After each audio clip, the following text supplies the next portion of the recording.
CAC 40 termine la séance en légère progression dans une semaine marquée par le coup d'envoi de la saison des résultats aux États-Unis.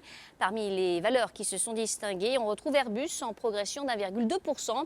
Air China a annoncé vendredi la commande de 20 appareils A350-900 pour une livraison entre 2020 et 2022 pour un prix de base de 6,5 milliards de dollars. Airbus a également profité des déboires de son grand rival Boeing. Un rapport du Wall Street Journal de dimanche laissait entendre que les restrictions de vol du 737 MAX pourraient se prolonger jusqu'au début de l'année prochaine.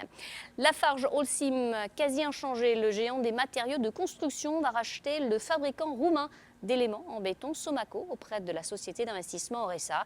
Cette opération doit permettre au groupe franco-suisse de renforcer sa présence dans ce pays d'Europe de l'Est. Peugeot grimpe de son côté de 0,9%. Le constructeur a fait état de volume de vente en nette baisse au premier semestre, pénalisé par un nouveau plongeon en Chine et par l'arrêt l'an passé de ses activités en Iran, alors que le groupe a fait montre de résistance en Europe. Veolia Environnement en léger repli. Le groupe a annoncé la nomination à la tête des activités recyclage et valorisation des déchets de Veolia en France d'Anne Le Guenec, en remplacement de Bernard Ambillet. Enfin, Vivendi 7, 0,3%, une loi italienne qui a contraint le groupe de médias français à renoncer à la plus grande partie de ses droits de vote dont le télédiffuseur italien Mediaset pourrait ne pas être conforme aux règles européennes, selon un avis de la Commission européenne. À New York, Sabrina Cagliosi pour Trading Central. Je vous souhaite une très belle fin de journée à tous. À demain.